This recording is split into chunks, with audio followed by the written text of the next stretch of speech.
Welcome to Cancer Talks, a podcast sharing stories of personal transformation and collective healing from people who have been touched by cancer. My name is Claire, and I'll be guiding today's conversation. If you're listening on an iPhone, click the plus sign in the upper right corner to follow our show and get notified when a new episode is released. My guest today is Jimmy Maxwell. Jimmy is the pianist and band leader based in New Orleans, who's played a central role in organizing the music of Mardi Gras for decades. He's also a lover of myth and has recently become the audio archivist for the Joseph Campbell Foundation.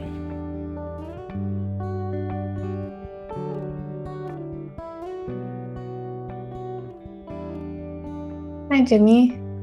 Hi, good morning to you. Welcome to Cancer Talks. Thank you.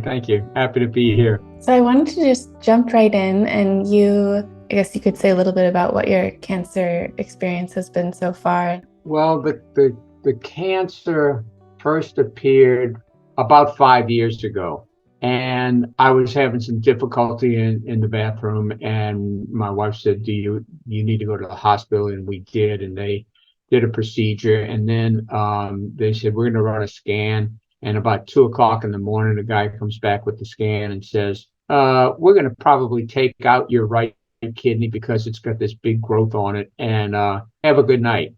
Okay, great fella. They did. They took the kidney out, and they told me, they said, "This is a very aggressive cancer, and it will spread to the bones. It will spread to the lungs. And if you can survive 4 or 5 years, it's a miracle." Well, Wow. It'll be 4 years this coming November. So I'm like, I feel good. I'm fine. Notwithstanding the radiation that I wound up going through, the medication that I was on, and the difficulty of all of that. But I survived, and I survived it by reading more and more about Campbell and his perspectives and philosophies, and how he reached what happened in his life. Ultimately, he died of cancer as well, Wow. in his late 80s. But yeah, it was that and the yoga perspectives that helped me survive all of that. So I got through that first period, and I got through a session of radiation. Then, last year sometime, my timeline may be off, going in for a checkup, and they do a scan and say, "The cancer's back. You should have another session of radiation." Okay. And my thoughts were, I hated it so much the first time that I'd never do that again. However, memory fades. And I go, I really don't remember. Say, yeah, I'll go ahead. Let's try it again. If that's what you think we should do, Doc, that's what we should do. So I went through the second sessions, and it was rough, but it wasn't nearly as bad as the first one. 10 weeks after that, when they do the second scan, they go, "Oh, this is working." Then I go in for another scan in 10 weeks, and they said, "Look, all of the radiation that you've had seems to have arrested the cancer. We have nothing for you. There's no medicine. We're not giving you any pills. We're not doing anything. The only thing that we suggest that you keep up with is immunotherapy that we have you doing every 6 weeks." And I said, "That's easy." I'm curious, in that moment in the hospital, it sounds like it all happened very fast, and you had this tumor, you had some discomfort, but they found it at a pretty advanced stage. What stage were you at? Stage 4. Stage 4 already when it was discovered. Yeah. I'm just curious to hear a little bit about how you felt in that moment, and what your memory is of that, of receiving that news. What I felt in that moment, and I had to stop, and I had to think hard. And I decided that I've lived a wonderful life. I have a wonderful wife. I have 2 incredible children. And if I die now, I'm comfortable with that. So if this is it, so be it. And as a family, we got together, we talked about the possibilities, and it's like, no regrets, guys. We go into this knowing what it is. My personal beliefs, run along the line of, I may have been here in this world before and I may be back again sometime. That's a lot better to me than I'm going to go to hell and burn forever. Or, besides, if I get to heaven, I got questions for God. Come on, man. Really? Your best shot? You could have done better. But yeah, those were my initial thoughts, Were you talking explicitly about death, about your own death with your children? Yes. How did they take it? Wasn't an easy conversation, but they took it well. I mean, because I had shared so much of what I'd learned about yoga and Joseph Campbell with them, and I had taken them each individually prior to that to Esalen with me. So they got a pretty deep indoctrination into that, and they knew where I stand, and I'm very clear about who I am and what I think, and they accepted it. They were happy to find out that at some point that it seems as if, and I don't know what words to throw in here, but January, yeah, this is March. January's scan, early January, showed no signs of cancer. Whatever the radiation had done, it did it well. And actually, the tumors had shrunk some since then. This is good news. Jimmy, go in peace. We'll see you next scan. And I understand the next scan because I think if I can get 2 scans in a row, then what do you call this? Cancer's in remission? Cancer's stabilized? I'm cured of cancer? Are you ever cured of cancer? What are we talking here? At which point the doctor says, your time's up. I mean, I can't talk to you all day long. Yeah, that's not their job. Yeah, right. They don't really Yeah. engage on that level. Yeah. Semantics are not their favorite. As he's told me, and a couple other doctors have told me, we can fire you as a patient. And I go, that's nice. I can fire you as a doctor. But here's the problem. I don't trust anybody else. You are the guy I trust at the moment. So you got me, for better or worse. All right? Okay, Jimmy. So I don't know. So I had the second scan since January, this past Monday. Today's Friday, the 10th.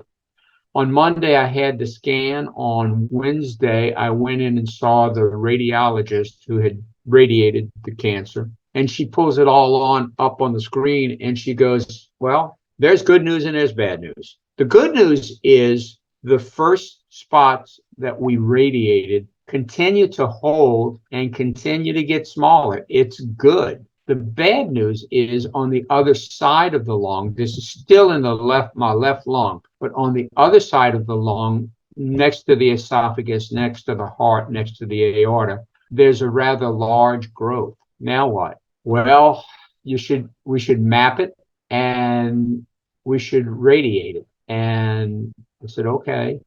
She said, do you think you can do it? I go, yeah, last time wasn't that bad. I mean, this is not a walk in the park, but This is the third time now, or that second time? This is the third time coming up. Yeah. So I went in this morning, for a mapping session, and my first radiation should be on, this time, third time around, should be on March the 27th.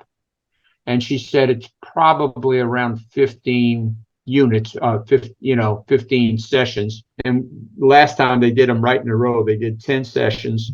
And it was 2 weeks, basically. So I may be looking at 3 weeks here of radiation. And as they say, I guess, if it doesn't kill you, it'll make you stronger. It is what it is. As people have told me, they hate that saying. But the kids laugh at me all the time, or used to a bunch of times. What does that mean, Dad? It is what it is. You got to know it when you see it, man. And were you already familiar with Joseph Campbell's work at the time? I started reading Campbell and I discovered him for myself in the 1990s when he came out with the Power of Myth and Bill Moyers. long story. I had another jazz club in the quarter in the 90s that didn't make it as well. But at one point, I wound up managing that club and continuing to do performances on the road and around the city of New Orleans. And I come home at night wiped out. I'd flop in a chair. I'd make myself a stiff drink and I'd turn on the television station and I'm flipping through channels. And here's Bill Moore is talking to this fella saying, so why should we study myth? And as I recall it, Campbell said, don't forget it. Live your life. Enjoy a wonderful life, okay? He said, but if you go out at night and you look at the moon and the stars and you wonder about things, let me tell you a story. So he proceeds to tell a story, and basically the story of the flood in the Bible, Noah. And he said, and then here's another story. And he tells a story from the Japanese culture of their version of a flood. Gets deep into it. I mean, there are flood stories all over the world, which leads you to the perspective, as he says, is these are archetypes that are in all of us, as described by Carl Jung. And at that point, I was hooked. I just kept following it. Then he's talking about the way that people worship and what they worship. And they cut to a clip where this guy jumps in this pit with rattlesnakes, but doesn't get bitten. Now, Campbell says, it depends on what you believe. If you believe you're not going to get bitten, he doesn't get bitten. But if his mind comes off of what he's doing 1 ounce of a second, he'll die. It's just the power of the mind. It's the power of myth. It's in all of us. And it was pretty neat stuff. I was hooked. Interesting. But yeah, I'm curious. I mean, Joseph Campbell is maybe most well known for the hero's journey. I'm curious if you felt that your cancer journey was sort of a hero's journey experience. Well, it all depends on through what lens you view life. And the hero's journey is one lens. I understand that. I've read it, I've studied it, I get it, and I can apply that lens to my life. I haven't quite gotten to the end, although I'm close to it. I mean, if you could describe the journey begins with the calling, okay? Now, the quote hero, he ain't a hero yet, but the hero can accept the call to adventure or he can deny it. If he denies the call, where is he? He's in the wasteland. Go read T.S. Eliot's poem, The Wasteland, okay? You can get and apply all of that to the stories of King Arthur and the Knights of the Round Table, and at some point all of it that winds up in the wasteland. But if you accept the call, then you're on the journey. And as you go through the journey, you will come to helpers who will guide you. You will come to challenges, and you will stumble once or twice along the journey. But as Campbell points out, where you stumble is where you will find the jewel of your life. Those things that you thought were the worst can turn out to be wonderful experiences. So you capture the jewels, you defeat the dragon, and psychologically, you can nowadays replace dragon with the problem. So you defeat the problem, you solve the problem, you beat back the dragon. Now what? Now comes the return. And you return back to your village, your tribe, wherever you are. What choices do you have? Well, you can go live like a hermit up in the mountains and not talk to anybody. You can create your art, use your artistic expression to express things that you don't verbalize. And you can sell that art for whatever you think you can get for it. Flea market, museums, it's up to you. It's up to the world, whatever they're willing to pay. The third thing is you can teach. So as you find yourself on the journey, where do you end up? I'm finding myself pretty much having completed the journey, and where I am now is I find myself in the past 5 or 6 years, maybe more, mentoring a lot of kids. And boy, we just get a lot of one-on-one sessions going on. What do you want to talk about? This is your session. So it's been a very satisfying experience, and I find myself in that teaching mode. But as one lady said, the hero's journey, she says, I live the whole damn journey every day. When I get out of bed till I go to sleep at night. This can be true. This can be true. There's also, Claire, it could be the heroine's journey. And Campbell does a lot about that, which has led to one of his great books is The Goddesses. That's the title of the book, The Goddesses. And Maria Gambudis's work in archaeology in leading us to a time when we were in a matriarchal society and women were in charge. When did that change, and why and how, and what's going on now? In my opinion, I think it's headed back that way. Campbell hints at it in some of his speeches and writings. So there's various lenses you can take the hero or the heroine's journey and look at it as you like through it. One of the other things that I do in life is I'm the director of the Louis Armstrong Society Jazz Band, which we traveled the country and we did concerts and so forth. But so my journey through life has been that of an artist. I've lived an artistic life. I'm a pianist by trade. I run a band, about 8 or 10 of us.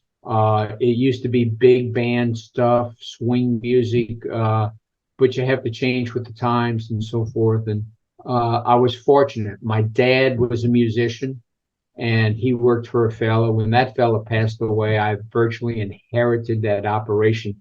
So locally in New Orleans, I do more of the music for Mardi Gras and Carnival than anybody else. And I have since I've inherited that. I was also fortunate enough to team up with a fellow out of New York by the name of Peter Doudna, and it was Doudna Maxwell Entertainment. And because of him, we did a lot of traveling, crisscrossing the country. We've performed in South America. We've performed in Europe. I've seen the world, and I've seen it through the eyes of a working, traveling musician. It's that's what I've done. Did cancer impact your ability to play? It has at times when particularly you're going through the radiation and you're just weak, and I can't show up on the bandstand. So the last part of that previous story is my son is now a musician. My son now runs the band and the business, and I've been fortunate enough to be able to count and lean on him and depend on him. And when I can't be there, he takes care of things, and it happens. So if it's pain or if I'm having a bad day, I don't have to go to every job. I have the great luxury now of being able to pick and choose what I feel like doing when I feel like doing it. Yeah, cancer has impacted some of that, but I think I'm just on the verge. We just finished Mardi Gras here in February of this year, and I think I'm really trying to step back from all music. I'm tired of it. I've done it, and I don't know if it's cancer that's wearing me out or if it's staring down the throat of 70 years old. Relax, enjoy it, do what you want to do, because as it gets pointed out to me, whether you like it or not, and whether you know when it happens or not, these are the last years of your life. What would you like to do? This is it. And what are you going to do? Well, you and everybody else wants to know that. I'd like to know it myself. I think I want to continue my work with the foundation. I want to, my official title with the foundation is the audio curator.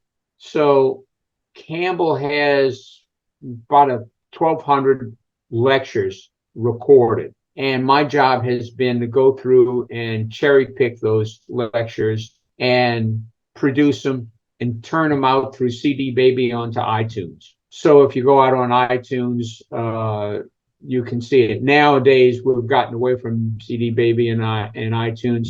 If you just go to the Campbell website, jcf.org, you can purchase those audio lectures. As they keep telling me around the foundation, is the fact that I have probably heard more of Joe's voice than anybody else. Yeah. Yeah, I guess so, if you look at it that way. And I've read all of his books. And then someone most recently said, and I'm going like, I don't know what I'm going to do. And the lady said, it's obvious. Okay. I said, it's not obvious to me. What is it that you think is so obvious? She says, like it or not, you are a mythologist. And I went, really? I like that. Later on, the same person said to me at some point, she goes, you know what else you are? And I go, no, what else am I? She goes, you're a troubadour. And I thought about that and I go, perhaps. So what is a troubadour in the 21st century here? Yeah, good question. Nobody's going from town to town singing a song for their supper. That's right. Not nowadays. But depending on what you focus in on music, not every song tells a story, but lots of songs tell stories. Not that every story is a myth, but a lot of myths, all myths, are pretty well story-based. So in current times, I play parties, we play songs, we play some songs that tell stories. If that's not appropriate for the parties that we're playing, because party music is different than listening music, concerts. My favorite musical artist is Harry Chapman. He did his most popular song was The Cat's in the Cradle. But Google him, search him out, and he has bunches of songs out there and the stories he tells in those songs. Bob Dylan, what a great storyteller. Paul Simon tells some incredible stories in his songs. So these are modern day troubadours. And I can't sing. My wife said, for God's sakes, don't sing. Okay. But, you know, I've got an iPhone. And with that iPhone, I can play a song for you and we can talk about the story. Or you play a song for me and let's talk about what that song means to you. Beautiful. Yeah. That's kind of where I am nowadays. I love that.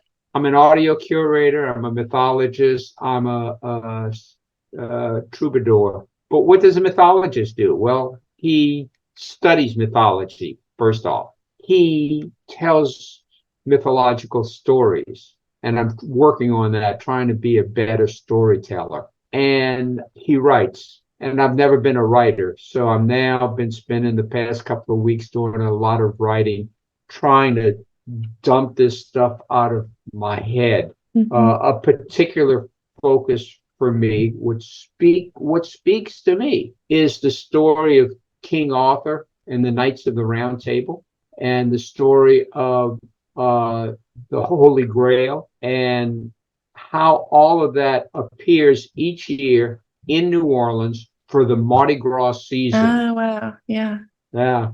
So this reenactment goes on a dozen times or more every carnival season by different organizations called crews, spelled with a K. And each crew, most every crew has a king and a queen, dukes, maids. The dukes are dressed in various colored outfits, and they each have their face covered with a big pointed hat and tights and a tunic. They look like knights. Okay, but they are multicolored, and the multicoloredness represents the Knights of the Round Table. So what was legend or mythological 1,000 years ago, 1,500 years ago, continues to this day here in New Orleans, reacted during about a 10-day festival. Pretty weird. Yeah. Well, that's great. I'm curious to hear how the writing goes. Mm. Well, thank you, Jimmy. Do you have anything else on your mind you want to share before we wrap up? I'm honored and happy to share this information, and I hope that it's useful to someone. Great. Okay. Thank you.